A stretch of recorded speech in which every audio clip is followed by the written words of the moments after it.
Bonjour, aujourd'hui je souhaiterais continuer ces vidéos sur les clauses bénéficiaires en nous posant la question suivante.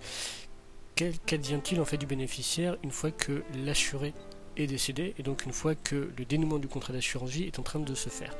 Rappelons que nous avons fait des vidéos sur le bénéficiaire acceptant avant le dénouement du contrat d'assurance vie. Là ce que je suis en train d'aborder c'est qu'est-ce qui se passe une fois que l'assuré est décédé et donc une fois que le dénouement du contrat d'assurance vie est en cours et donc une fois qu'est-ce qui se passe pour les bénéficiaires dans l'hypothèse où il n'y a aucun bénéficiaire acceptant, puisque pour ce cas-là, pour le cas des bénéficiaires acceptants, on l'a déjà vu dans une précédente vidéo. Donc, qu'est-ce qui se passe pour les bénéficiaires non acceptants? Eh bien, en fait, la compagnie d'assurance va les contacter et ils devront donc justifier de leur identité, et une fois que la compagnie se sera bien assurée que c'est bien eux que le souscripteur assuré visait dans sa clause bénéficiaire, pour vraiment être sûr que la volonté du défunt soit respectée, eh bien, en fait, la compagnie d'assurance va leur envoyer en fait une notification disant de combien en fait ils peuvent être bénéficiaires du contrat. Et ces derniers, donc les bénéficiaires, vont pouvoir avoir deux actions: accepter ou ne pas accepter les capitaux que la compagnie d'assurance propose de leur verser suite en fait au décès du souscripteur.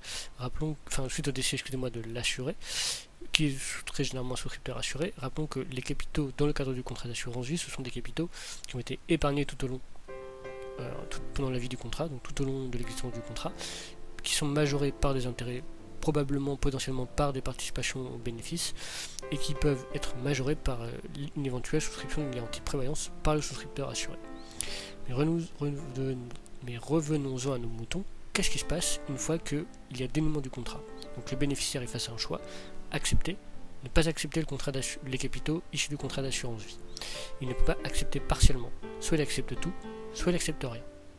S'il n'accepte pas, l'assureur se retournera vers les autres bénéficiaires de la clause présente dans la clause bénéficiaire. D'où l'intérêt d'avoir plusieurs bénéficiaires dans une clause bénéficiaire.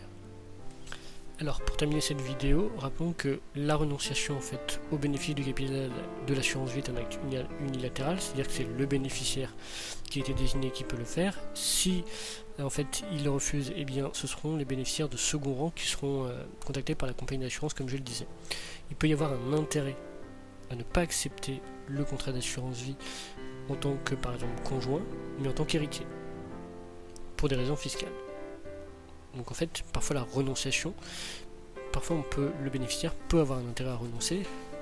En effet, il peut y avoir un intérêt fiscal, tout simplement parce que les fonds reçus par exemple sous la qualification de mes héritiers peuvent être reçus en démembrement, et donc une diminution de la fiscalité des successions. Mais rappelons que c'est un acte unilatéral, et donc que si par exemple en premier rang il a été nommé une personne qui refuse pour espérer cet avantage fiscal, mais qu'en deuxième rang c'est une personne, un ami de la famille, et que lui accepte les fonds, eh bien les capitaux seront versés à l'ami de la famille et pas en troisième rang par exemple aux héritiers, et donc là l'éventualité d'un montage fiscal disparaît. Si l'administration arrive à déterminer qu'il y avait un montage fiscal, c'est-à-dire que si le souscripteur assuré avait la souscription eue pour stratégie de faire en sorte que les bénéficiaires de premier et deuxième rang refusent parce que ce sont des membres de la même famille pour en fait accepter le bénéfice du contrat en tant qu'héritier du souscripteur assuré, et bien dans ce cas l'administration fiscale pourra requalifier le contrat d'assurance vie en donation indirecte. Donc attention, tout simplement.